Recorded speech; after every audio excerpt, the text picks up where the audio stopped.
আসসালামু আলাইকুম। Medicine review চ্যানেলে আপনাদের সকলকে স্বাগতম।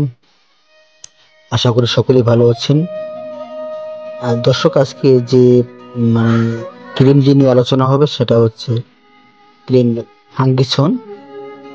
এটা হচ্ছে ইকোনাজল নাইট্রেট বিপি 1% এবং ট্রায়ামসিলোলন এটিটোনাইট বিপি 0.1%। এটা হচ্ছে ফাঙ্গিসন ক্রিম। বর্ণনা: ফাঙ্গিসন হচ্ছে ইমিডাজল শ্রেণীর ছত্রাক বিরোধী ওষুধ। ইহা সাদা বর্ণের স্বচ্ছ কোমল পানিতে মিশ্রীয় ক্রিম যাহা বাহ্যিক ব্যবহারের জন্য নির্দেশিত।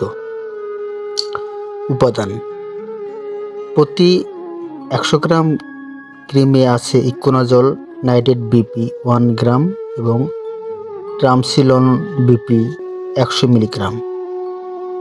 নির্দেশনা: প্রদাহজনিত ডার্মামাইকোসিস চিকিৎসায় নির্দেশিত, যেমন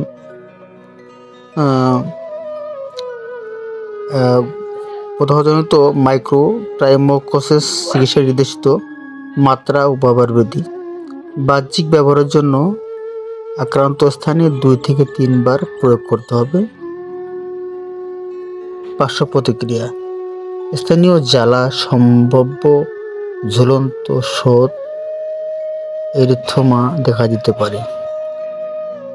প্রতিনির্দেশ: ইকোনাজল নাইট্রেট এবং ট্রায়ামসিলোলন এর প্রতি যে সকল রোগীদের সংবেদনশীলতা রয়েছে তাদের প্রতি ফাঙ্গিসন ক্রিমে প্রতি নির্দেশনা রয়েছে। সতর্কতা: কেবলমাত্র চিকিৎসকের পরামর্শ অনুসারে ব্যবহার করা উচিত। যারা তীব্র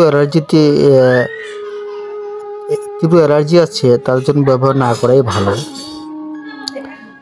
গর্ভাবস্থায় ও ব্যবহার করা: ত্বকে বাহ্যিকভাবে প্রয়োগ করলে ইকোনাজল ট্রায়ামসিলোলনের শোষণ তাৎপর্যপূর্ণ নয়, তাই চিকিৎসকের নিবিড় তত্ত্বাবধানে গর্ভাবস্থায় ফাঙ্গিসন প্রয়োগ করা যাবে।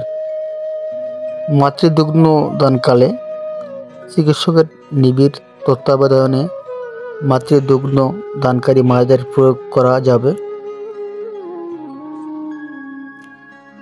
ড্রাগ মিশক্রিয়া: অন্য ওষুধের সাথে অন্তঃক্রিয়া তাৎপর্যপূর্ণ নয়।